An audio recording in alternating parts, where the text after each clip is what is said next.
আল্লাহ তাআলা বলেন ওয়াল ওয়ারিবিন, যারা ঋণগ্রস্ত, যারা অনেক ঋণগ্রস্ত, যাকাতের নেশাব পরিমাণ মাত্র দূরের কথা, তার মাথায় লক্ষ লক্ষ টাকা ঋণ আছে, কিন্তু তার কাছে টাকা নাই দেওয়ার মতো, পরিশোধ করার মতো। তার ছেলে কিন্তু অভাবে দুনিয়াতে আর কেউ নাই। আপনার ঋণ নাই, টাকা নাই, পয়সা নাই, কিন্তু আপনার ঋণও নাই। আপনি চলতেছেন, কাজ করতেছেন, সচ্ছল খাইতেছেন, দিন আনতেছেন, খাইতেছেন। এই ব্যক্তিটাও একটা ভালো পর্যায়ে আছে, একটা শান্তির পর্যায়ে আছে। আর যে ব্যক্তি লক্ষ লক্ষ টাকা ঋণের বোঝা মাথায় নিয়ে আছে, কিন্তু এক টাকাও নাই, ওই ব্যক্তির সাথে অসহায় পৃথিবীতে আর কেউ হতে। একজন ফকিরের চাইতেও সে অসহায়। একটা ফকিরের তো ঋণ নাই, মানুষের হক নষ্ট করে নেয়, মানুষের হক তার মাথায় নেয়। একটা মিসকিনের ঋণ নেই, কিন্তু মানুষের হকও তার মাথায় নেই। ওই ব্যক্তিটাও ওই যে লক্ষ লক্ষ টাকা ঋণের বোঝা মাথায় নিয়ে করতেছে, তার চাইতেও ভালো, তার চাইতেও ভালো। এই জন্য যারা এইরকম অবস্থায় ইচ্ছাকৃত ভাবে করছে, তাদের জন্য বদদুসি, পোড়া কপাল। যে আমি লক্ষ লক্ষ টাকা আমার কাছে মানুষ পাবে, ঋণের বোঝা মাথায় নিয়েছে, আমার এটা পরিশোধ করার ক্ষমতাও নাই, আমি মারা গেলে ঋণের বোঝাই মারা যাইতে হবে, এটা মানুষের হক। এটা তো আপনার সমঝোতার মাধ্যমে। আর যেটা জোর করে গেছে ওই হক, ওটা তো আছে, ওটা তো আর ওইদিকে আর আলোচনা যাইতেছে না। যেহেতু আল্লাহ তাআলা বলছেন এখানে ঋণগ্রস্ত, যারা ঋণগ্রস্ত তাদেরকেও যাকাত দেওয়া যায়, ওই সমস্ত অসহায় মানুষ। অফি সাবিলিল্লাহ, এরপরে যারা আল্লাহর রাস্তায় জিহাদ করে, মুজাহিদ, যারা এলায়ে কালিমাতুল্লাহের জন্য জিহাদ করে, মানে ইসলামকে সমুন্নত করার জন্য কাফেরদের বিরুদ্ধে জিহাদ করে। মুসলমানের জিহাদ, মুসলমানের জিহাদ না।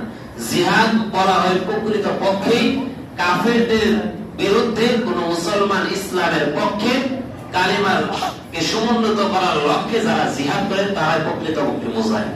কাফেরদের বিরুদ্ধে, মুসলমানের বিরুদ্ধে জিহাদ হয়।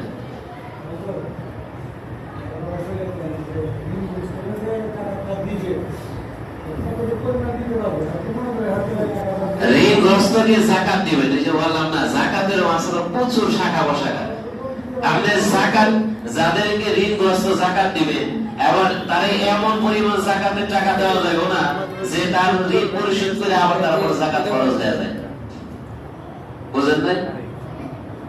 যদি দেন, যদি আপনি তাকে দেন যাকাত, আপনি তাহলে যদি নেশাব পরিমাণ, আপনি যদি টাকা দেওয়ার পর তার নেশাব পরিমাণ যাকাত হয়ে যায়, তার আবার যাকাত দিতে হবে।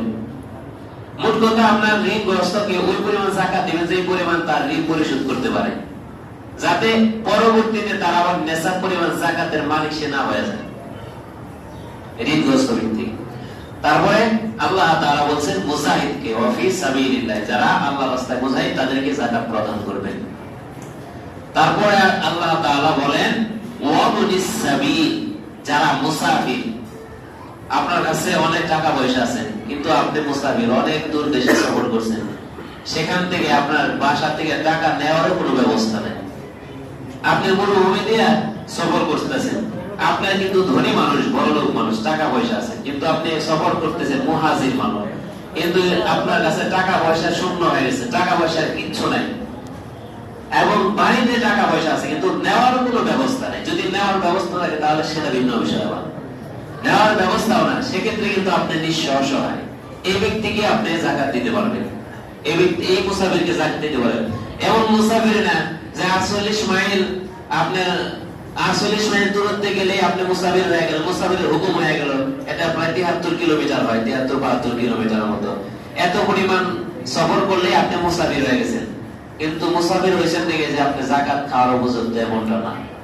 আপনার টাকা পয়সা নেওয়ার ব্যবস্থা আছে না? আছে। যদি এই ব্যবস্থা একেবারেই না থাকে, সেই ক্ষেত্রে আপনি যাকাত দিতে পারবেন।